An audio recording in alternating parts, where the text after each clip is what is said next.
ব্রতেন্দুস story book এই চ্যানেলে বহুদিন পরে আবার একটি গল্প নিয়ে আসতে পারলাম। দীর্ঘদিনের অনুপস্থিতির জন্য আমি আন্তরিক দুঃখিত। আজকে আপনাদের সামনে হাজির করছি হেমেন্দ্র কুমার রায়ের লেখা একটি ছোট গল্প, সোনার চুরি। সাহিত্যিক হেমেন্দ্র কুমার রায়, বিমল কুমার এবং জয়ন্ত মানিকের গল্পগুলি আমরা সবাই জানি। হেমেন্দ্র কুমার রায়ের প্রকৃত নাম ছিল প্রসাদ দাস রায়। 1888 সালের 18 এপ্রিল জন্মগ্রহণ করেন এবং পরলোক গমন করেন ওই 18 এপ্রিল 1963 সাল। কিশোরদের জন্য তার অজস্র রহস্য রোমাঞ্চ গল্প আছে, কিন্তু তিনি বড়দের জন্য বেশ কিছু বই লিখেছিলেন।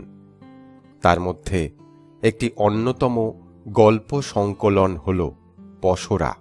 এই পসরা গল্প সংকলনটি থেকেই আজকের গল্প সোনার চুরি। অমলা যখন এতটুকু মেয়ে, তখন এক দৈবজ্ঞ ব্রাহ্মণ বলিয়াছিল, এ মেয়ে রাজরানী হবে। অমলা রানীর মতন রূপ দেখিয়া দৈবজ্ঞ একথা বলিয়াছিল, না তার ভাগ্যলিপি পড়িয়া এরূপ ভবিষ্যৎবাণী করিয়াছিল, সেটা আগে কেহ ভাবিয়া দেখে নাই। তবে কথাটা শুনিয়া অমলার বাপ হাসিয়াছিলেন। তার বিধবা পিসি অমলার মৃত মাকে স্মরণ করিয়া কাঁদিয়াছিলেন এবং দক্ষিণায় পূর্ণ হস্ত হইয়া দৈবজ্ঞ ঠাকুর সহর্ষে গৃহে ফিরিয়াছিলেন। কলিতেও ব্রাহ্মণ বাক্য মিথ্যা হইবার নহে, তবে কল্পনার রাজা খাঁটো হইয়া বাস্তবে রাজেন্দ্রে পরিণত হইল।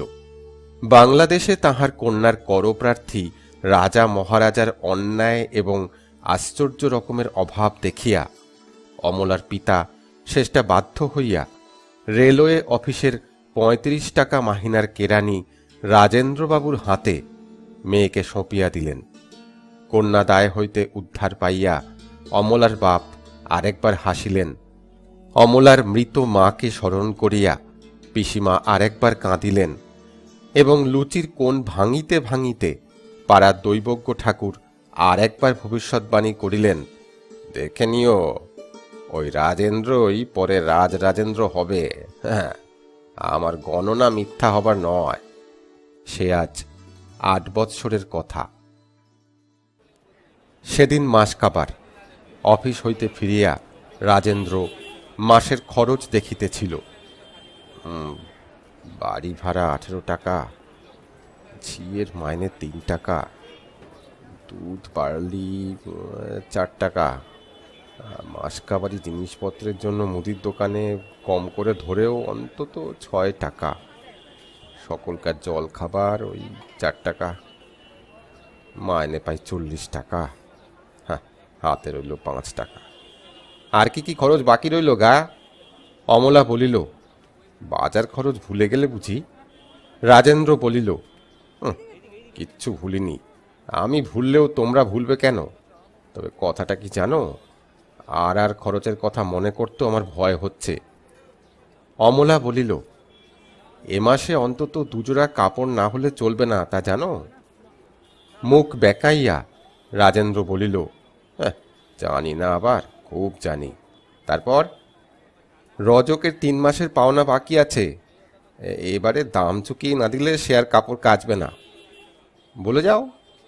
খুচরো খরচ আছে যথা, সে কি আর হিসেব করে বলা যায়? হঠাৎ আপদ বিপদ, কোথাও যাওয়া আসা, আত্মীয় কুটুম্বিতে। রাজেন্দ্র হতাশভাবে আর হইয়া মাদুরে শুইয়া পড়িল। নাপিত নাপতিনি, ছেলের স্কুলের মাহিনা, এমন আরো কত কি।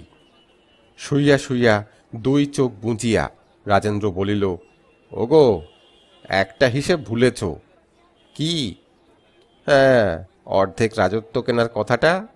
এ মাসে সেটাও তো অবশ্যই করে কেনা চাই। অমলা স্বামীর মুখের দিকে চাহিল, তারপর হাসিয়া বলিল,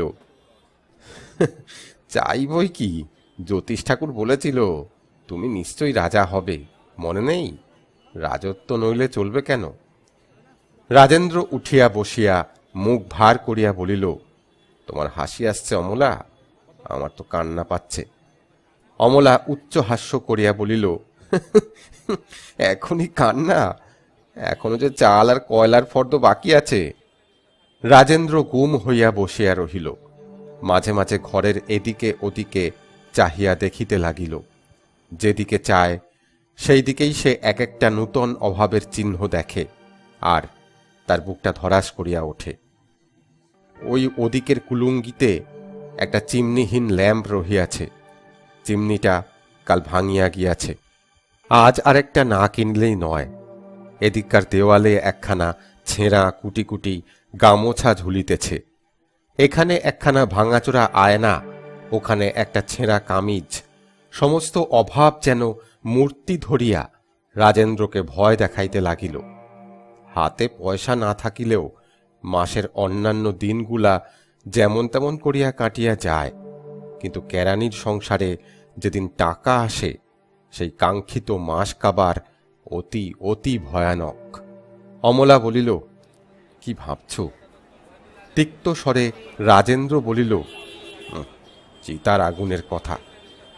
ভাবলে আগুন জ্বলবে বই নিববে না। জ্বলুক, সমস্ত জ্বলে পুড়ে খাঁক হয়ে যাক, আমি বাঁচি। ছি, তুমি না পুরুষ? ভগবান, আসছে জন্মে আমি যেন স্ত্রীলোক হয়ে জন্মাই। কি বলো অমলা? স্ত্রীলোক হলে আর তো আপিসে কেরানিগিরি করতে হবে না, আর কলম পিসে মরতেও হবে না। হ্যাঁ গো, আমরা কি বড় সুখে আছি? সুখে নেই। যে হাসতে পারে তার আবার দুঃখ কি? তুমি হাসছ, আমি হাসতে পারছি না কেন? ওসব কথা আর ভেবো না। এখন কি করবে বলো? করবো আমার মাথা আর মুন্ডু। বাকি আছে বাজার খরচ, কাপড় ধোপার মাইনে, খুচরো খরচ, আর চাল আর কয়লা। অন্য খরচ করে হাতে থাকে 5 টাকা, সে তো সমুদ্রে শিশির। আমার অবস্থায় পড়লে অন্য কেউ কি করতো জানো? জানি। কি? অমলা দুষ্টামির হাসি হাসিয়া বলল, স্ত্রীকে চুম্বন। আত্মহত্যা? আত্মহত্যা করত? এখনো ঠাট্টা। এই রইল তোমার 5 টাকা, তোমার যা খুশি করো। বলিয়া রাজেন্দ্র একখানা 5 টাকার নোট অমলার গায়ে ছুঁড়িয়া দিয়া ঘর হইতে বাহির হইয়া গেল।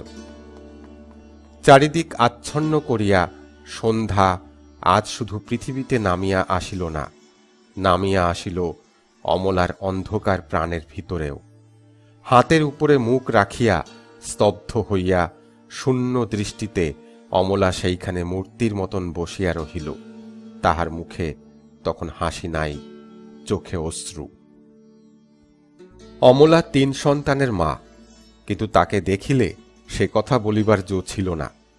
তার গড়ন ছিল পাতলা, ছিপছিপে, রং টকটকে গৌর, মুখ চোখ প্রতিমার মতো। মাতৃত্বের পূর্ণ গৌরব তার দেহ থেকে যৌবনকে শুকনা ফুলের মতন খসাইয়া দিতে পারে নাই। কিন্তু দরিদ্রের ঘরে সৌন্দর্য চর্চার অবকাশ কোথায়? যেখানে অর্থ নাই সেখানে রূপ যৌবন সব ব্যর্থ। রাজেন্দ্র তাহাকে ভালোবাসিত, কিন্তু নিত্যনূতন গহনায়, বিলাসের উপহারে ও মিষ্ট কথায় সে ভালোবাসাকে জাহির করিবার সময় তার ছিল না। সংসারের টানাটানিতে তার মন সর্বদাই তিক্ত বিরক্ত হইয়া থাকিত। এমনকি অমলাকে ভালো কথা বলিতে গেলেও তার জিভ ফসকাইয়া মন্দ কথা বাহির হইয়া যাইত।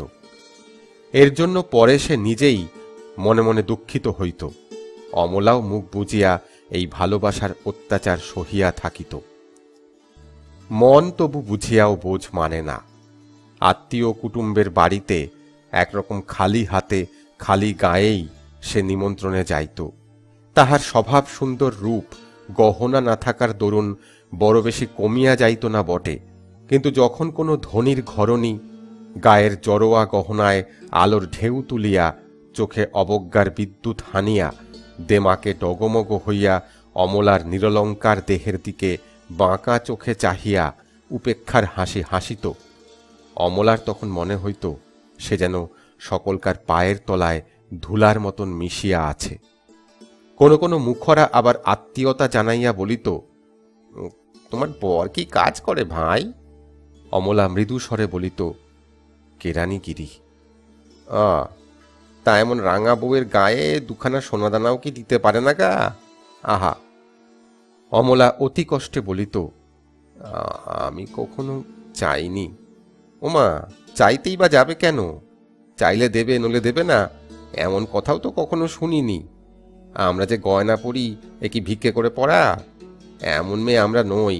জিভ কেটে ফেলবো, তবু সেধে মুখ ফুটে কিছু চাইতে পারবো না। অমলা ম্রিয়মাণ হইয়া উত্তর দিত, সংসারে গয়নাই তো সব নয়। আর আমার স্বামীর অবস্থাও এমন নয় যে তিনি আমাকে। তাই বলো বাছা, তাই বলো। ওসব কথা শেষ হইবার আগেই অমলা সেখান হইতে চলিয়া যাইত। মুখে অমলা যাই বলুক, মনে মনে সে বড় সুখী ছিল না। হাজার হোক মানুষের মন তো। সেদিন অমলার এক আত্মীয়ের বাড়ি হইতে বিয়ের এক নিমন্ত্রণ আসিল। রাজেন্দ্রের কাছে গিয়া অমলা বলিল, ওগো, ওই আইবুড়ো ভাতের কাপড় আর মিষ্টি পাঠাতে হবে যে। রাজেন্দ্র বিরক্ত হইয়া বলিল, পয়সা কোথায়? অমলা বলিল, সংসার করতে গেলে এরকম দু একটা বাজে খরচ না করলে চলবে কেন? মান বাঁচিয়ে চলতে হবে তো। চুলোয় যাক মান। মান কি আছে যে রাখবে? লেখাপড়া শিখে যেদিন ওই সাহেবের বুটের তলায় দাসখত লিখে দিয়েছি, সেই দিনই যে মানে ছাতা ধরে গেছে। তোমার পয়সা থাকে, তুমি আইবুড়ো ভাতের তত্ত্ব পাঠাও। আমি কোথায় পয়সা পাবো? তবে তত্ত্বের কথা ভুলে যাও। তারা কি মনে করবে? গণৎকার হলে সে কথা আগে থাকতে তোমাকে গুণে বলে দিতে পারতাম। অন্ত সূর্যের স্নিগ্ধ আলো অঙ্গে মাখিয়া দীপ্ত নীল আকাশের তলার এক ঝাঁক পায়রা একছড়া উড়ন্ত জুঁই ফুলের মালার মতন ঘুরিয়া ঘুরিয়া উড়িয়া যাইতেছিল। ছাদে কাপড় তুলিতে গিয়া অমলা সেই দিকে তাকাইয়া দাঁড়াইয়াছিল। হঠাৎ অমলার পায়ের কাছে সশব্দে কি একটা জিনিস আসিয়া পড়িল। অমলা চমকিয়া দেখিল একটা ঢিল, তার সঙ্গে খানিকটা সুতা বাঁধা। সুতার ডগায় একখানা কাগজ। এর মানে কি? অমলা হেঁট হইয়া কাগজখানা তুলিয়া লইল। তাহাতে ভুরভুরে এসেন্সের গন্ধ। কাগজের ভাঁজ খুলিয়া অমলা দেখিল ভিতরে পরিষ্কার হাতের অক্ষরে কয়ছত্র লেখা, তোমার জন্য আমি পাগল। আমার দিকে মুখ তুলে তাকালে তুমি যা চাও তাই দেব। গরিব কেরানি তোমার কদর বুঝবে না। দয়া করো, নইলে আমি বাঁচব না। অমলা চিঠি পড়িয়া মনে মনে বলিল, তোমার পক্ষে মরাই ভালো। এ চিঠি কার? কে লিখিতেছে? পত্রে কাহারও নাম ছিল না। আমার পায়ের কাছে আসিয়া কাগজখানা পড়িল কেন? তবে কি? অমলা এক পলকে সব বুঝিল। গোধূলির আলো তার গৌরবাইকে কাঁচা সোনার মতন উজ্জ্বল করিয়া তুলিয়াছিল।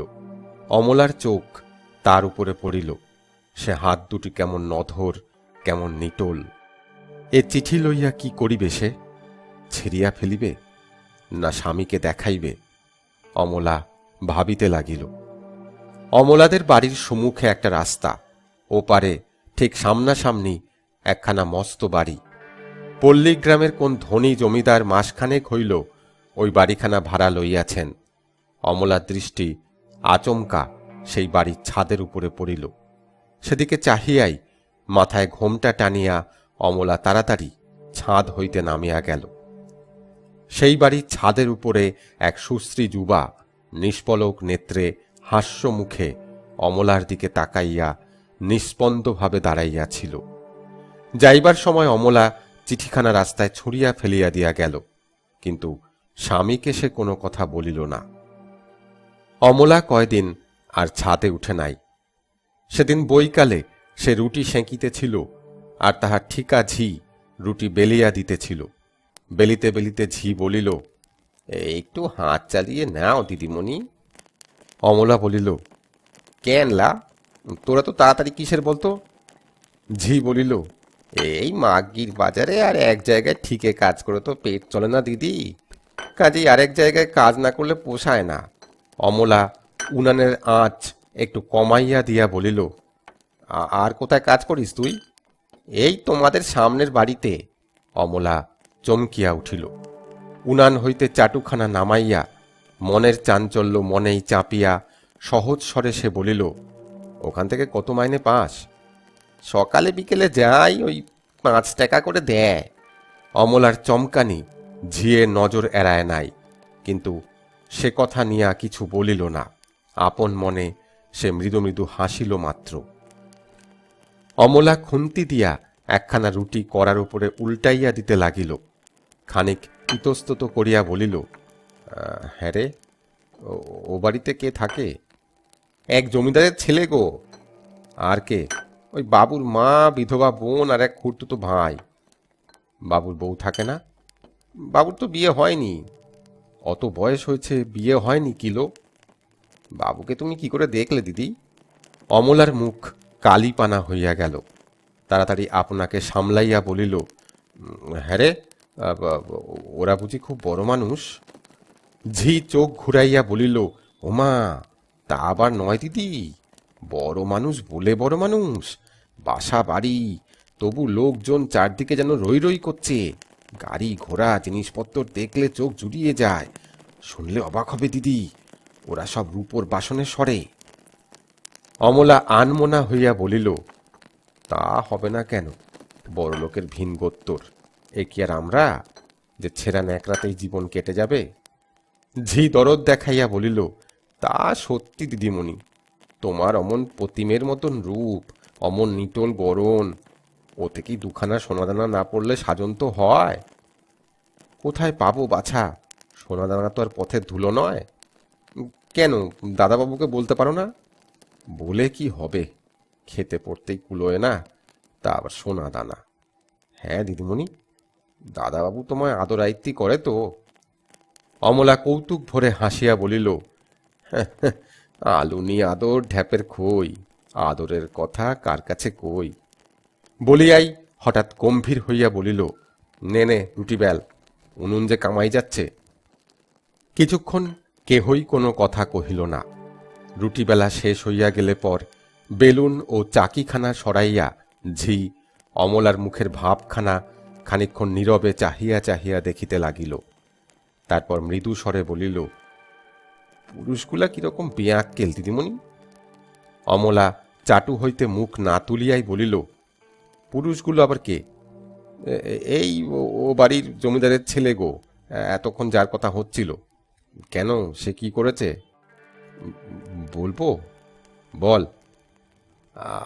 আমরা গরিব মানুষ, ওই গতর খাটিয়ে খাই, কারোর সাথেও থাকি না, বাঁচেও থাকি না। বললে শেষটা তো আমার ওপরে রাগ করবে না ঠাকরুন? অমলা চকিতে ফিরিয়া ঝিয়ের দিকে তীক্ষ্ণ নেত্রে চাহিল, বলিল, বুঝেছি। কি বলেছে সব খুলে বল। অমলার কণ্ঠস্বর কঠোর। ঝি থতমত খাইয়া গেল। সে যা বলিতে চাইতেছিল তা আবার চাপা দিবার চেষ্টা করিল, কিন্তু পারিল না। অমলার দৃষ্টি যেন তার মনের কথাগুলাকে হির হির করিয়া টানিয়া তাহার জিবের ডগায় আনিয়া দিল। কলের পুতুলের মতন সে বলিয়া গেল, ও বাড়ির বাবু কাল আমায় ডেকে বললে, ঝি, ওই সামনের বাড়ির বউকে তুমি যদি আমার কথা জানিয়ে আসতে পারো, আমি তোমাকে 100 টাকা দেব। আমায় বললে, আমি কি করব দিদি? অমলা কিছু বলিল না। উত্তেজিতভাবে ফিরিয়া সে উনানে কড়া চড়াইয়া দিতে গেল, কিন্তু তাহার হাত ফসকাইয়া কড়াখানা ঘিয়ের কেঁড়ের উপরে পড়িল। কেড়েটাও সশব্দে উল্টাইয়া গেল। সেই শব্দে উপর হইতে রাজেন্দ্র নামিয়া আসিল। মেঝেতে তখন ঘি গড়াইতেছে। রাজেন্দ্র বিরক্ত স্বরে বলিল, কাজ যত না হোক, অকাজ করতে তোমরা খুব মজবুত, বেশ যা হোক। উত্তেজিত অমলা আরও উত্তেজিত হইয়া বলিল, পুরে মরতে মরতে বেঁচে গেলুম, আর তুমি কিনা উল্টে ক্যাট ক্যাট করে কথা শুনিয়ে দিতে এলে?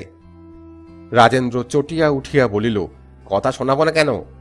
অতটা ঘি যে খামোকা নষ্ট হলো, এই মাক্কির বাজারে সেটা কোথা থেকে আসবে শুনি? অমলার মন সেদিন হঠাৎ আগুন হইয়া উঠিল। স্বামীর অন্যায় ও নিষ্ঠুর কথা সে কিছুতেই মুখ বুজিয়া সহিতে পারিল না। উঠিয়া দাঁড়াইয়া বলিল, আমি কি সাধ করে তোমার লোকসান করেছি? খেটে খেটে দেহ ক্ষয়ে গেল, বলতে তোমার লজ্জা হচ্ছে না? রাজেন্দ্র তখন সবে আপিস থেকে ফিরিয়াছে। তাহার মেজাজটাও বিলক্ষণ চড়া ছিল। সেও মহা খাপ্পা হইয়া বলিল, বড় যে লম্বা লম্বা কথা হচ্ছে, ওসব আমার বাড়িতে বসে হবে না, বুঝলে? এটা তোমার বাপের বাড়ি হলে আমি তোমার গোলাম হয়ে থাকতুম। কি, তুমি আমার বাপ তুললে? এত বড়! অমলা আর কথা শেষ করিতে পারিল না। ঝড়ের মতন সেখান হইতে চলিয়া গিয়া আপনার ঘরের ভিতরে ঢুকিয়া হুম করিয়া দরজাটা বন্ধ করিয়া দিল। অমলার চোখ সম্মুখের বাড়ির উপরে পড়িল। সেখানে বাড়ির এক জানালায় দুটি ক্ষুধিত নয়নের লোলুপ দৃষ্টি অমলার ঘরের দিকে স্থির হইয়াছিল। অমলা সে দৃষ্টি দেখিল। যাহার সে দৃষ্টি, সেও অমলাকে দেখিল। অমলা ছবির মতো নির্বাক ও নিশ্চল হইয়া দাঁড়াইয়া রহিল। তাহার মনে হইল সে দৃষ্টি যেন সর্পের মতন তাহার সর্বাঙ্গকে বেষ্টন করিয়া ধরিতেছে, কিন্তু তবু সে সেখান হইতে এক পাও নড়িতে পারিল না।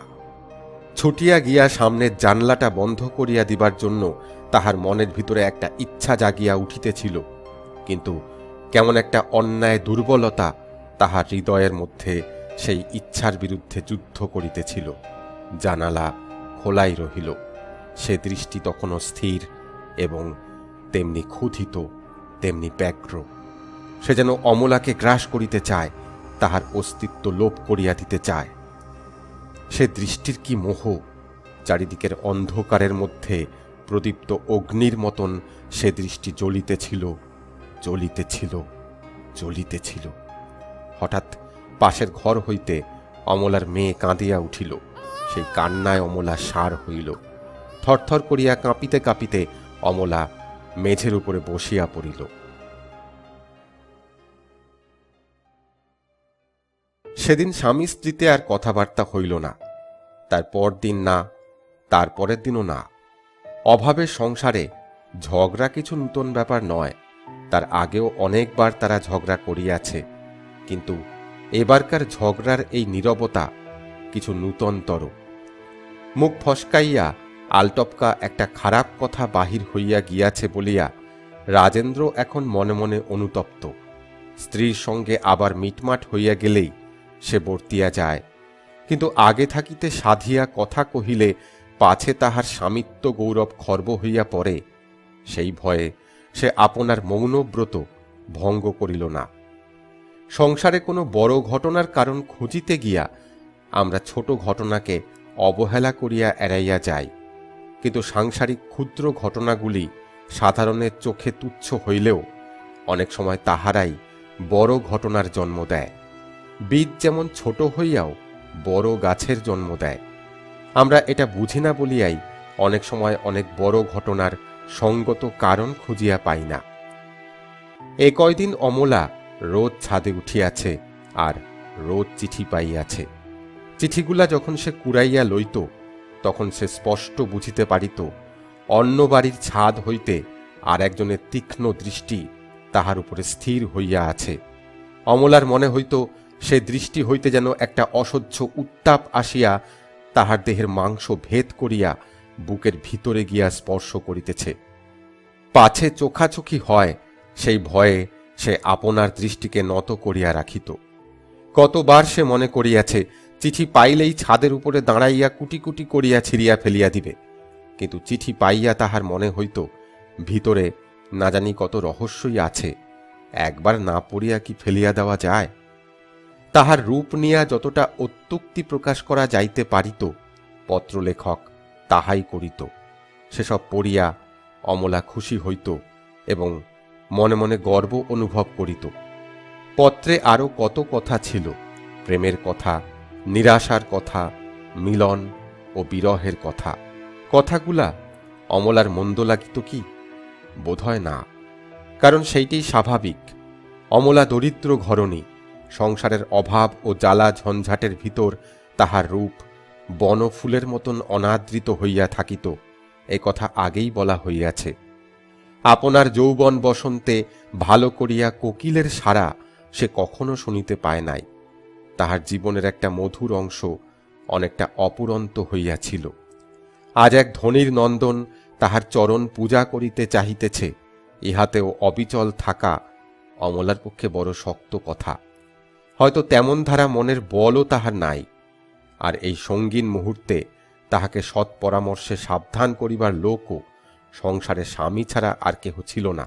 কিন্তু স্বামীর সঙ্গেও তাহার কথা বন্ধ। আরশিতে অমলা মুখ দেখিতেছিল। হ্যাঁ, তাহার চোখের কোণ হইতে অটুট যৌবনের চঞ্চল বিদ্যুৎ এখনো সরিয়া যায় নাই। কপলের গোলাপি রং অযতনে একটু মলিন হইলেও এখনো বিবর্ণ হইয়া যায় নাই। ঝি মুখপুরি ঠিকই বলিয়াছে, প্রতিমার মতো রূপই বটে। এ রূপ দুখানা সোনাদানা না হইলে কি মানায়? আপনার হাত দুখানি সে ঘুরাইয়া ফিরাইয়া দেখিল। কগাছা কালো রঙের জলতরঙ্গ চুড়ি ঋণী ঋণী করিয়া তাহাকে যেন উপহাস করিতেছিল। চুড়িগুলাকে আঁচড়াইয়া ভাঙিয়া ফেলিবার জন্য তাহার মনে একটা দুর্দম বাসনা প্রবল হইয়া উঠিল। কিন্তু এ চুড়ি ভাঙিলে ফের কাঁচের চুড়ি কেনাও যে তার পক্ষে শক্ত কথা।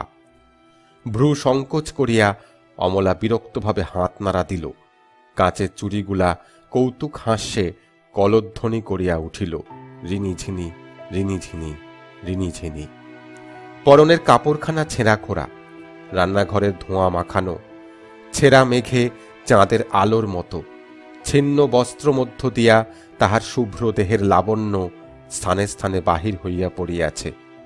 তাহার স্বামীর সকল ব্যবহারের ভিতরে আজ সে একটা গভীর অবহেলা অনুভব করিল। সকলেই কিছু বড়লোক হয় না, মুখের দুটি মিষ্টি কথাতে তো আর পয়সা লাগে না।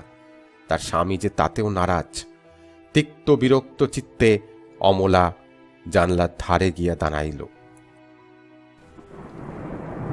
ঘোর ঘটা করিয়া সেদিন অবিরাম বাদল নামিয়াছে।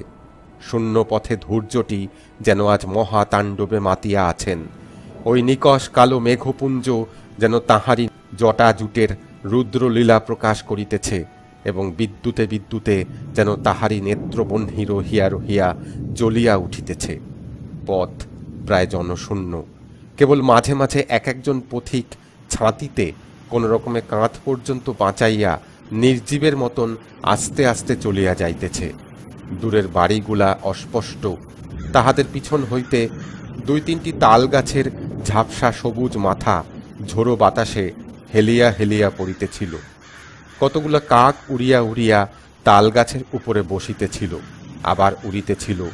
অমলা উদাস চোখে তাহাই দেখিতে লাগিল। হঠাৎ পিছনে দরজা খোলার শব্দ হইল। অমলা ফিরিয়া দেখিল ঝি। একটু আশ্চর্য হইয়া জিজ্ঞাসা করিল, এই বৃষ্টিতে তুই কোথা থেকে এলি? মুখ টিপিয়া একটু রহস্যের হাসি হাসিয়া ঝি বলিল, আকাশ থেকে খসে পড়লুম দিদিমণি।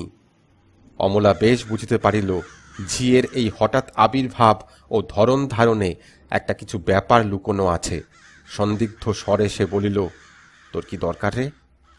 একজন পাঠিয়েছে। অমলার মুখ বিবর্ণ হইয়া গেল। আস্তে আস্তে সে বসিয়া পড়িল। ঝি বলিল, আমি কি করব বলো দিদিমণি, আমরা চাকরি করি, যা বলে তা দাঁতে কুটো নিয়ে তখনই করতে হয়। অমলা চুপ করিয়া রহিল। ঝি ভরসা পাইয়া বলিল, আর তাও বলতে হবে দিদি, মানুষটা তোমাকে দেখে পাগলের মতো হয়ে গেছে।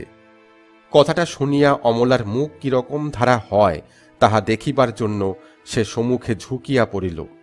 কিন্তু অমলার মুখ একেবারে ভাব শূন্য, সে একেবারে চুপচাপ।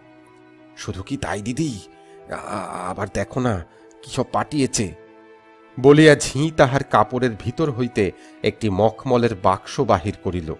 বাক্সের ডালা খুলিয়া আবার বলিল, দেখছো দিদি কেমন সব ভারী ভারী গহনা, এই দেখো চন্দ্রহার, এই দেখো তাঁকা বালা, আর এগুলো কি দেখছো পালিশ পাতার চুড়ি, আরো কত গয়না গড়তে দিয়েছে।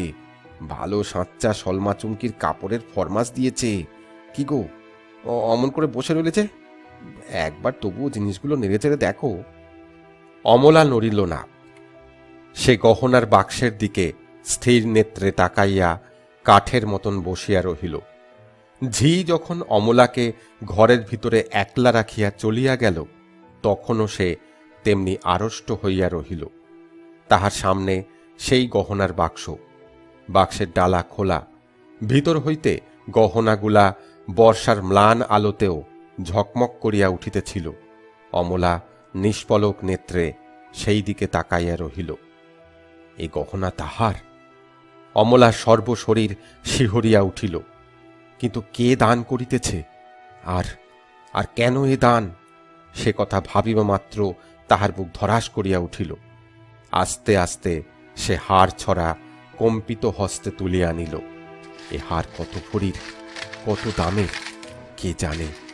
হার ছড়া গলায় পড়িলে কেমন মানায়, একবার সেটা পরখ করিয়া দেখিবার স্বাদ হইল, কিন্তু সাহসে কুলাইল না। যদি কেহ দেখিতে পায়। বাক্সের ভিতর ওটা কি? চিঠি বুঝি? তাই বটে। অমলা চিঠিখানা খুলিয়া পড়িল। সামান্য উপহার পাঠালুম, না নিলে আমার কষ্ট হবে, পরে আরো পাঠাব। আমার কাছে এলে তুমি যা চাও তাই দেব। এখনো কি তুমি আমায় দয়া করবে না? স্বপ্নে আমি তোমাকে দেখি, তোমা বই আমি আর কিছু জানি না। আর চুপ করে থেকো না, চিঠির উত্তর দিও।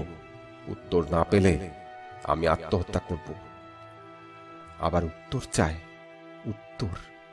হ্যাঁ, উত্তর না পেলে আত্মহত্যা করবে। আচ্ছা, মানুষটা যদি উত্তর পেলেই তুষ্ট হয়, তাহলে 2 লাইন লিখতে দোষ কি? তাতে কি পাপ হবে? অমলা আপনাকে আপনি প্রবোধ দিয়া বলিল, না, পাপ আর কি, সে তো অন্য কিছু করিতেছে না, শুধু 2 লাইন উত্তর দিতেছে। কিন্তু না, সে পরস্ত্রী হইয়া পরপুরুষকে কি কথা লিখিবে? তাহার লিখিবার কথা কি আছে? হাল ভাঙা নৌকার মতন অমলার মন তাহার বুকের ভিতর দোলা খাইতে লাগিল। কি যে করিবে কিছুই সে ঠিক করিতে পারিল না। নৌকা যখন এমনই লক্ষ্যহীন, তখন সে সহজেই ডুবু ডুবু হয়। গহনাগুলা যেন অমলাকে আপনাদের মৌন ভাষায় ডাক দিয়া বলিতেছিল, ওগো রানী, আমাদের প্রতি বিমুখ হইও না। তোমার দেহখানিকে সুন্দর করতে পারলেই আমাদের জীবন সার্থক হবে। তোমার ওই পেলব শুভ্র কণ্ঠ, বাহু ও হস্তের স্পর্শ পেলে আমরা ধন্য হয়ে যাব। কি করিব? চিঠি লিখিব, না গহনা ফিরাইয়া দিব? এতগুলা গহনা! অমলার মাথা ঘুরিতে লাগিল। সে আর ভাবিতে পারিল না। হঠাৎ সিঁড়িতে পায়ের শব্দ হইল। অমলার মুখ মরার মতন সাদা হইয়া গেল। এই পদশব্দ তাহার স্বামীর। অমলা হুমড়ি খাইয়া বাক্সের উপর পড়িল। তাড়াতাড়ি ডালা বন্ধ করিয়া বাক্সটা আপনার কোলের ভিতর টানিয়া নিয়া তাহার উপরে আঁচল চাপা দিল। রাজেন্দ্র একেবারে ঘরের ভিতর ঢুকিল। তাহার মুখ আজ প্রসন্ন। অমলা তাহার দিকে পিছন ফিরিয়া বসিয়াছিল। রাজেন্দ্র অমলার প্রতি চাহিয়া আপন মনে মৃদু হাস্য করিল। তারপর সম্মুখে দাঁড়াইয়া আপিসের জামা কাপড় খুলিতে লাগিল।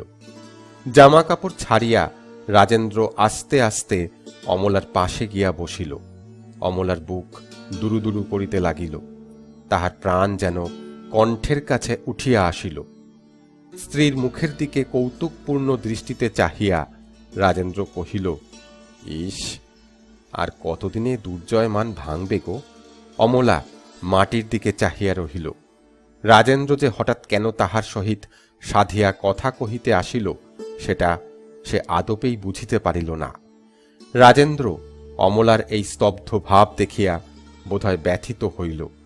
ক্ষুণ্ণ কণ্ঠে সে ধীরে ধীরে বলিল, দেখো অমলা, আমাদের মতন গরিব কেরানির সংসারে ওই দুজনেই দুজনার মন বুঝে চলা উচিত। দেখছো তো, এই গাধার মতো খেটে খেটেও সাহেবের মন পাই না। সর্বদাই বকুনি খাই। সংসারের টানাটানিতে বাড়ি এসেও মনে কোনো সুখ নেই। এই খাটুনি, এই কষ্ট একলা হলে কি এতদিন সহ্য করতাম? খালি তোমাদের মুখ চেয়ে এত অপমান আর কষ্ট সয়ে আছি বই তো নয়। সময়ে অসময়ে মুখ দিয়ে যে দুটো অকথা কুকথা বেরিয়ে যায়, এ কি আর আমি ইচ্ছে করে করি অমল? অমলার মাথা ক্রমেই নিচু হইয়া পড়িতেছিল। রাজেন্দ্র বলিতে লাগিল, তোমাকে যে আমি ভালোবাসি, এটা আমি মুখের কথায় বা কাজে প্রকাশ করতে পারি না বলে আমাকে তুমি সন্দেহ করো না। দেখো, আপিস থেকে আসি তোমারই মুখ ভাবতে ভাবতে, রাস্তায় আস্তে আস্তে এই ভেবে শান্তি পাই যে বাড়িতে আমার অপেক্ষায় একজন যত্ন করবার লোক পথ চেয়ে বসে আছে। তোমাকে আমি যত্ন করতে পারি না, এজন্য আমিও মনে মনে কষ্ট পাই, কিন্তু কি করব, উপায় নেই, উপায় নেই। একটু থামিয়া আবার বলিতে লাগিল, আজ 4 বছর আমি আমার জল খাবারের 4টি করে পয়সা জমিয়ে আসছি। এই কথা তুমি জানো না, আজ কদিন হলো আমার মাইনে বেড়েছে। এই কথা শুনলে তুমিও বোধ করি সুখী হবে। তাই সাহস করে সেই জমানো টাকার উপরে আর কিছু টাকা ধার করেছি। কেন জানো? এই এই জন্যে বলিয়া রাজেন্দ্র কাপড়ের ভিতর হইতে একটি বেগুনি রঙের কাগজের মোড়ক বাহির করিল। মোড়কটি খুলিলে দেখা গেল তাহার ভিতরে কগাছা নূতন সোনার চুড়ি রহিয়াছে। অমলার মনে হইল কে যেন তাহাকে খুব উঁচু একটা জায়গা হইতে ধাক্কা মারিয়া নিচে ফেলিয়া দিল। যে স্বামীর ভালোবাসাকে এতদিন সে সন্দেহ করিয়াছে, সেই স্বামী যে তাহাকে মৌখিক ভালোবাসা জানাইতে না পারিলেও তাহার জন্য নিজের সামান্য জল খাবারের পয়সা কয়টিও বাঁচাইয়া আসিতেছেন, এই অজ্ঞাত সত্য কথাটা আজ অমলার সারা জীবনটাই যেন মিথ্যা করিয়া দিল। স্বামীর উপরে মিছা অভিমানে ও শয়তানের প্রলোভনে এখনই সে হয়তো কি করিতে কি করিয়া বসিত। তাহার মন যে এত সহজে বেঁকিয়া যাইতে পারে এটা সে আদপেই জানিত না। ভাগ্যে এখনো এই মুহূর্তের ভুলকে শোধরাইবার উপায় আছে। অমলা আপনার রূপকে ধিক্কার দিল, আপনার মনকে ধিক্কার দিল, আপনার অভিমান ও সন্দেহকে ধিক্কার দিল। সোনার চুরি পাইয়া অমলার প্রাণে আজ কোনো আনন্দই হইল না। তাহার নারী হৃদয়ে তাহার গোপন দুর্বলতা এমনভাবে ধরা পড়িয়া যাওয়াতে সে আর আপনাকে সামলাইতে পারিল না। নিজের কোলের ভিতরে মুখ লুকাইয়া অমলা একেবারে শিশুর মতন ডাক ছাড়িয়া কাঁদিয়া উঠিল। রাজেন্দ্র অবাক হইয়া গেল, ভাবিল সেদিনকার কটু কথা অমলা বুঝি এখনো ভুলিতে পারে নাই। অত্যন্ত দুঃখিত স্বরে সে বলিল, মুখ দিয়ে একটা কথা হঠাৎ বেরিয়ে গেছে বলে কতদিন আর এমন করে থাকবে অমল? অমলা প্রায় রুদ্ধ কণ্ঠে বলিয়া উঠিল, ওগো, আমার বুকটা 2 পায়ের দোলে পিষে দিয়ে যাও। তোমার পায়ের তলায় পড়ে আমি ধুলোর মতন গুঁড়ো হয়ে মরে যাই। রাজেন্দ্র অমলার কথার আসল মানে আদপেই বুঝিতে পারিল না। বোকা বনিয়া মাথা চুলকাইতে চুলকাইতে বলিল, অমল, তুমি কি বলছো? অমলা বুঝিল সে যদি আপনার পাপের প্রায়শ্চিত্ত করিতে চায় তাহা হইলে আর লুকাচুরি করিলে চলিবে না। এটা বুঝিয়া সে শক্ত হইয়া উঠিয়া বসিল। তারপর চোখের জল মুছিয়া স্বামীর দিকে মুখ তুলিয়া বলিল, আমার আর চুরি চাই না। হ্যাঁ, সে কি? হ্যাঁ, আমার গয়না আছে। কি কি? আমার গয়না আছে, এই দেখো। বলিয়াই অমলা তাহার কাপড়ের ভিতর হইতে গহনার বাক্সটা বাহির করিয়া দুম করিয়া মেঝের উপর ছুড়িয়া ফেলিয়া দিল। গহনাগুলা চারিদিকে ছিটকাইয়া পড়িল। রাজেন্দ্র প্রথমটা হতভম্বের মতন গহনাগুলার দিকে চাহিয়া রহিল। তারপর জড়িত স্বরে কহিল, এসব কি অমলা? গয়না তুমি কোথা থেকে পেলে? অমলা সহজ স্বরে বলিল, একজন দিয়েছে। দিয়েছে? কে? ওই চিঠিখানা পড়ে দেখো। গহনাদাতার পত্রখানা তুলিয়া নিয়া রাজেন্দ্র বিস্ফারিত নেত্রে তাহা পাঠ করিল। তারপর জিজ্ঞাসা করিল, এ চিঠি লিখলে কে? অমলা নিজেই বুঝিতে পারিল না তার এত জোর, এত সাহস কি করিয়া আসিল। সে উঠিয়া দাঁড়াইয়া স্পষ্ট স্বরে বলিল, যে চিঠি লিখেছে তাকে দেখবে? বিবর্ণ ও চিন্তিত মুখে রাজেন্দ্র বলিল, জানলার কাছে আগাইয়া গিয়া অমলা বলিল, এদিকে এসো। সম্মুখের বাড়ির জানালায় সেই হিংস্র চক্ষু দুটো জ্বলন্ত অগ্নির মতো তেমনি সজাগ হইয়াছিল। অমলাকে দেখিবা মাত্র সে চোখ উজ্জ্বল হইয়া উঠিতেছিল, কিন্তু অমলার পাশে রাজেন্দ্রকে দেখিয়াই হঠাৎ আবার কুঞ্চিত ফনা সর্পের মতোই নত হইয়া পড়িল। রাজেন্দ্র এতক্ষণে সব ব্যাপারটা আন্দাজ করিতে পারিল। সে স্তব্ধ হইয়া দাঁড়াইয়া রহিল। অমলা ঘরের মেঝে হইতে একে একে গহনাগুলা কুড়াইয়া আনিয়া জানালা গলাইয়া অবজ্ঞা ভরে রাস্তার উপরে ফেলিয়া দিল।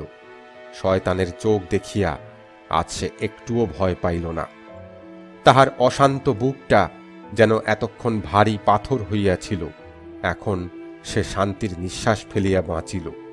তাহার মনের সকল ময়লা একেবারে যেন পরিষ্কার হইয়া গেল। গৃহতলে হাঁটু গাড়িয়া সে স্বামীর দেওয়া সোনার চুড়ি পরিতে বসিল।